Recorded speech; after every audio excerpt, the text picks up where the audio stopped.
Your grandmom never owned a cookbook or even attended a single cooking class. Yet everything that came out of her kitchen tasted as if it belonged in a five-star restaurant. Yet the food industry ended up banning them and hoped you would forget. Today, we are bringing 10 of these tricks back.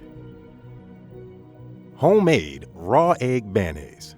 Grandma just needs eggs, a drizzle of oil, a squeeze of lemon, and everything else was just pure talent and skill passed down through generations.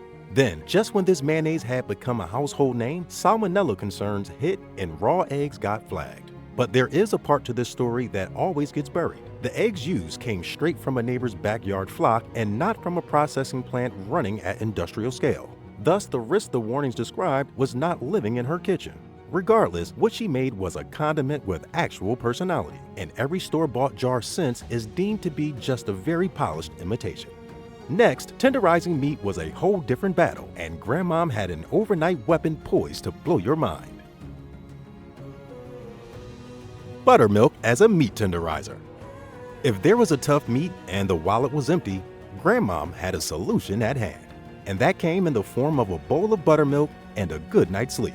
To be honest, nobody in the 50s was splurging on premium cuts. Whatever the budget allowed came home, and she unleashed her magic and made it work. She would immerse drumsticks, pork chops, or even liver into that cold white bath before bedtime, and by morning, the lactic acid in buttermilk had dismantled muscle fiber from the inside. Health guidelines eventually discouraged commercial kitchens from the practice, and it gradually became a forgotten practice. And while buttermilk was quietly working overnight, another kitchen secret was slowly melting in a cast iron pan only to suffer the same fate. Rendering and cooking with chicken schmaltz. For Grandmom, a jar of pale yellow fat in the icebox was worth more than anything else on that shelf. In immigrant kitchens from Brooklyn to Chicago, chicken fat was put into a cast iron pan with sliced onions and left to cook on low heat until everything turned golden. That right there was schmaltz. Not to forget the crackling skin left behind in the pan. This was eaten warm and salted straight off the skillet. It was arguably the finest thing ever produced in the home kitchen. No debate entertained. But with time, the saturated fat wars began and margarine won. In the end, the jar vanished and nobody seemed to notice until it was long gone. Speaking of stretching ingredients beyond their limits, you need to hear what she did with just 2 eggs. Adding baking powder to omelet batter. When the egg count was dangerously low and people still had to have their breakfast, Grandmom had yet another trick up her sleeve. Baking powder. She would whisk just a small pinch straight into the eggs before the pan. What came out was an omelet so fluffy that just one was enough to keep you going for the entire day. So what was the science behind this move? Baking powder reacted with the moisture in the eggs and the heat of the skillet, releasing carbon dioxide bubbles that pushed the batter upward. More volume meant more body. However, the technique eventually got buried under the rise of culinary minimalism. Things like thin French omelets, barely set scrambles, and the runny yolk came in. But Grandmom chose to remain authentic and not chase sophistication. What Grandmom did next will undoubtedly make this trick feel so amateur. Homemade brine. Pickling without a canner. Every August, the garden had completely lost the plot. Cucumbers were taking over the sink, zucchini appearing from nowhere, and green beans staging a quiet rebellion in paper bags by the door. Something had to be done, so the pickling began. Boiling vinegar brine over raw vegetables, lids on tight, and good to go. By September, those shelves held summer in a jar. It was bright, crunchy, and well preserved. It could carry the family from August straight through February without strain. Then came the FDA, which flagged improper home pickling as a genuine safety risk, killing the process almost instantly. But one thing remained clear. Grandma's ratios were inherited precision tested by generations who couldn't afford to get it wrong. But while she was preserving summer in jars, something else entirely was sitting on her stovetop waiting to be rediscovered. Saving bacon grease in a tin can. In almost every Grandmom's kitchen, there was a dented tin can. Every Sunday, she would strain the leftover bacon fat straight into it, with the wire mesh catching the burnt bits and the golden grease pooling below. She then placed it beside the burner, ready to unleash it on Monday's eggs, Tuesday's cornbread, and Wednesday's greens. Then, the 1970s arrived, and along came an opinion about saturated fat and poorer heart health.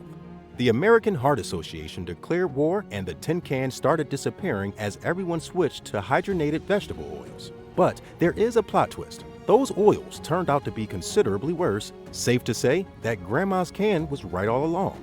Saving fat sounded resourceful, but wait until you hear what she did with the leftover bones. All day bone and broth on the stovetop. When Sunday's dinner ended, Grandma would collect all the bones and put them straight into the pot.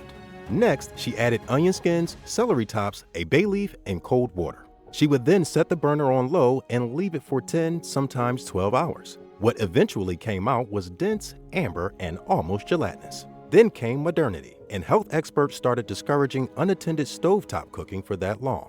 Everything sold since has just been a well-packaged imitation that gets nowhere near that broth. But Grandma's resourcefulness never stopped at the pot. Even the vegetables that had given up got a second chance. Reviving wilted vegetables in cold salted water. Limp lettuce in Grandma's kitchen was never a problem. Grandma would put it into a bowl of ice-cold salted water along with whatever sad, deflated produce had given up on itself that week. And 1 hour is all it needed for it to come out crisp, firm, and entirely back in business. Sadly, science eventually caught up as experts argued that cold salted water created osmotic pressure that would pull moisture back into the depleted plant cells, while the chill reinforced the pectin structure that gave vegetables their snap. But Grandma did not know any of that terminology, obviously. She just knew that throwing away food that could be saved was simply out of the question. Up next, did you know that Grandma had also found a way to freeze an entire season? Freezing fresh herbs in fat cubes. When the garden was fading fast in late September, Grandma was already 3 steps ahead. Before the first frost could claim anything, herbs such as basil, rosemary, parsley, and thyme got stripped and packed into ice cube trays. She then covered them in warm chicken fat or olive oil and froze them. By November, when fresh herbs at the market cost an arm and a leg, her freezer held rows of green fleck cubes just waiting to be dropped into a hot pan. 1 cube was enough to produce instant fragrance, and science backs it completely. Oil shields herbs from oxidation and ice crystal damage far better than drying ever managed. Authorities do caution against herb and oil storage at room temperature, yet when frozen, it's perfectly safe. Grandma never took that particular shortcut anyway. Now, if freezing herbs and fat surprised you, nothing quite prepares you for what she has hiding in her cake. Mayonnaise cake. Nobody knew what made this cake so good. The recipe showed up in church cookbooks simply as chocolate cake. It was just an impossibly moist crumb that stayed tender for days and somehow got better overnight. In all these, the secret was a jar of mayonnaise sitting right there in Grandma's kitchen. Mayo is already emulsified eggs and oil, the 2 ingredients every cake recipe demands anyway.